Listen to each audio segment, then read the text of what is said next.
Now, when this whole gift started, when I started experiencing the prophetic, I would have, prophetic words to go and share to people. Like, go and tell this person this, go and tell this person that, go and tell this person this. And for me, I couldn't resist it. Because if I tried, my whole everything, my insides, everything I would not have peace. I wouldn't be able, I won't function. So I would have to go and say, God is saying this. God is saying that. God is saying this. I think at that time I felt like a mad person. In fact, I was just discombobulated. Everything was off with me because I would have different experiences. My bunk, Pastor shared many times of how my bunk would shake, and I have to wake up. I wake up in a zombie style, and you're moving zombie. And you're going, and it was just a lot.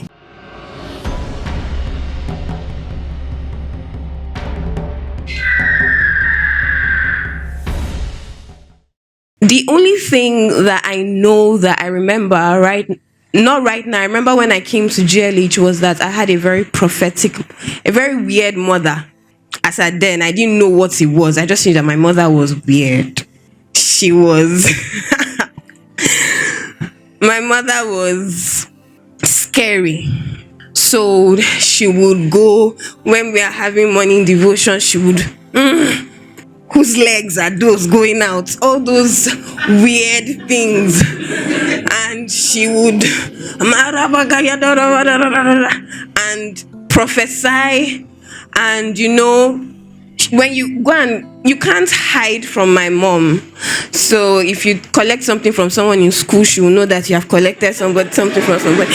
Like, she was just that person. And so the funny thing is that I forgot about all of those things and I disliked the prophetic. I would say that God has a wonderful sense of humor. I say that if anybody had met me, maybe you were coming to preach to me and you said, I see, I'll just walk past because I didn't like it. The whole thing of how prophetic ministry has been warped and so I didn't just want to have anything to do with that thing. Anybody that's telling you they're saying anything is false, is a false prophet, run for your life. I didn't want any of that. So fast forward to year 2 in the university, I was looking for God. Now, in year 1, I was in that class fund meeting that pastor talked about, but I left. I couldn't comprehend what was being talked about. It was too high for me. And so I just left and I didn't even hear of what happened. I was not interested. I was not involved in fellowship. I don't know. But funny enough, when I came to GLH, I remember that somehow I had met pastor before then at some place I was doing a training. There were those points in my life where I had seen him at different times. And so year 2, Sister Anna and Sister Maka were in my room. And so they were spiritual sisters. And so I just felt, maybe we could try this thing. And one of those days, I remember praying and fasting and saying I wanted to hear God. I was actually looking for God, so I was going to different churches. I used to join them and we were moving around. I was looking for something. And so that particular day, I prayed, I fasted, I tried to read my Bible. I tried the whole day. Nothing happened. So I just went like, yeah, so you tried, but just move on with life. And as I was going to ease myself, I heard the entrance of the word gives light and understanding to the simple. As I heard it, I paused. I couldn't comprehend what just happened. I ran back to my room and I went to meet Sister Anne and I said, I think I just heard this. And she showed me that it was in the Bible. And I was very excited that God had spoken to me. Well, after that day, I didn't find God in a real way through the churches I had gone to. So I just went back to my old lifestyle. Life continued. Fast forward to my 4th year in university, I was looking for God again. I had been through many things, different relationships, I started feeling empty.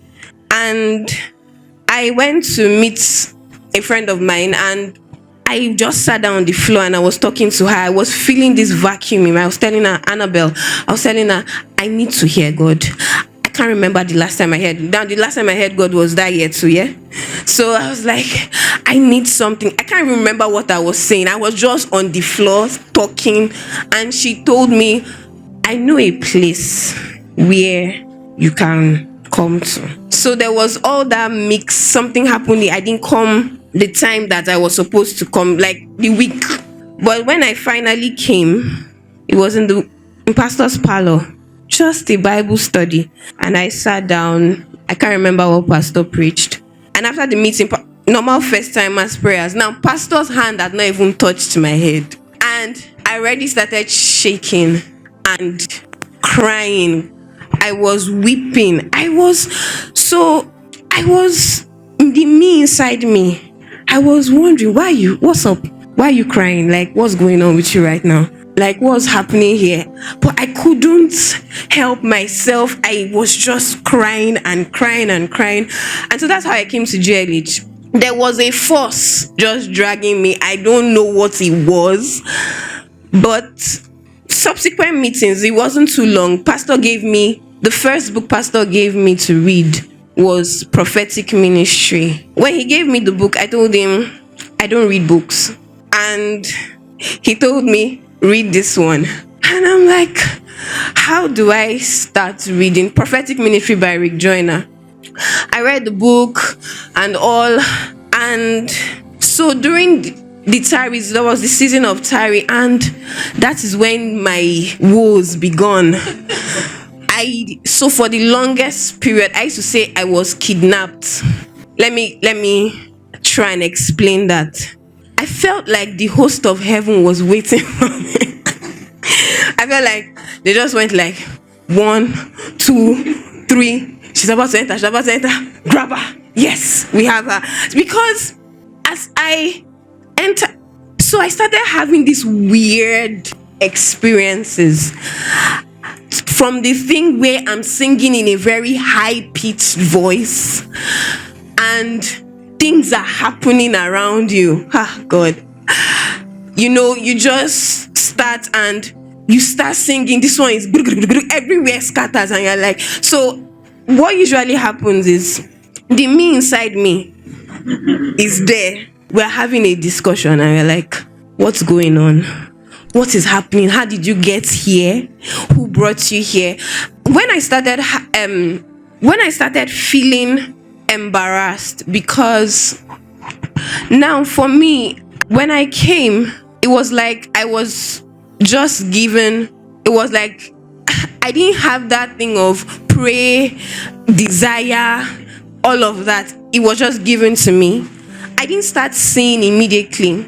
I started hearing. Because alongside that, I was going through a lot of healings, sozo healings, what we call deliverance, Psalm 139 prayer. So there were a lot of things happening to me at the time. So I was here, and I'm very grateful to God that I wasn't sane at the time, because I think I would have been too afraid.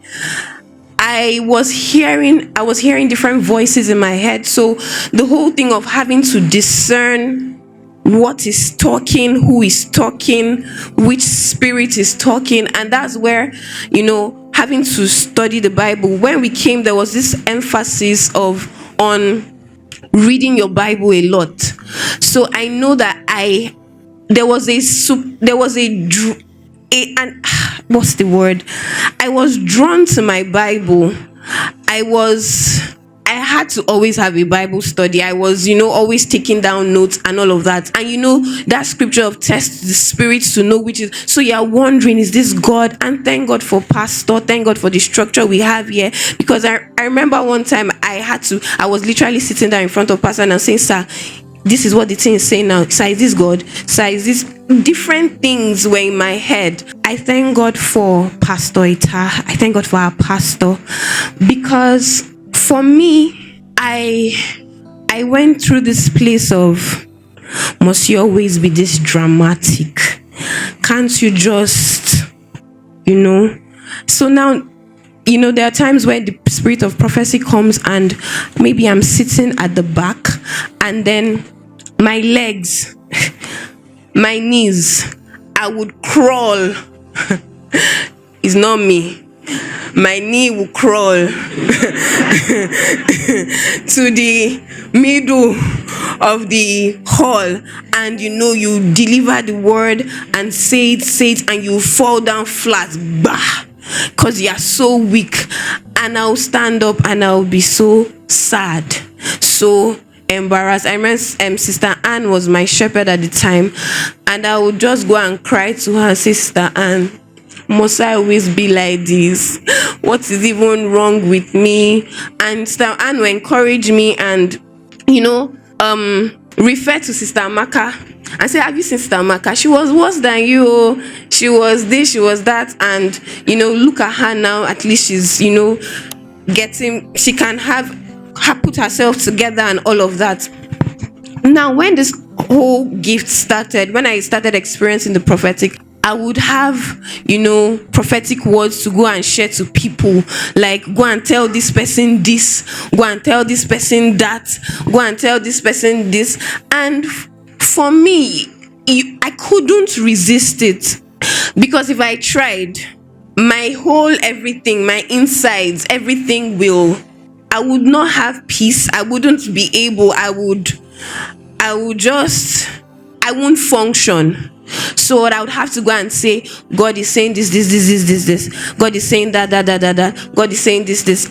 I think at that time I felt like a mad person. In fact, I was just discombobulated. Everything was off with me, because I would have different experiences. My bunk, Pastor has shared many times of how my bunk would shake, and I have to wake up. I wake up in a zombie style, and you're moving zombie and you're going, and it was just a lot. And it was during this period that I remembered. So the Holy Spirit brought back how I used to see my mom do these things, and I'm like, oh, this is this. Oh, this is this thing. Okay, could it be that? Okay, it's in the family. Okay, so I had peace and respite, and I began coming to a place. It took a while. So I accepted it, and I went like, this is you. You have been given this. And so I'm just going to fast forward to just having to know when prophetic, when the words are coming. So how I never at a point, despite my feeling all this embarrassment and all this discouragement and feeling and all of that, I never for once told God that, please take it away, I don't want again or anything. I didn't even know you could do that. It didn't even cross my mind that I could do that kind of thing. But I knew that I had to accept it. So when the words, I feel I want to emphasize on the bubbling forth of prophecy, having to feel. So I would feel the words. At first, it started by it just coming. You just feel it and you start shaking and all of that. And so I realized that. So with time, coming for meetings, just obeying what you've been told, and just studying the Bible, reading books, just doing anything that you were told at the time, just obeying. From time, when Pastor said at a point you people will begin to hold the mic and share your words, I never believed it. I said, sir, you don't know how this thing feels inside. You don't know how you don't have a control of yourself. I never thought it was going to be possible. But thank God for pastors, and thank God for people that lead you along the way. So at a point when you are about to prophesy, when maybe they want to hold the mic for you, pastor will tell them, give her the mic, and so that you have to deliver this word. And so the fact that you've been handed over the mic, so you have to just say the word the way it is and all of that. The first time this happened was, I think I came back. I went for law school and I came back. When I went for NYSC, so there was something happening in the family house. I went to worship there that Sunday, began to feel that I was going to prophesy.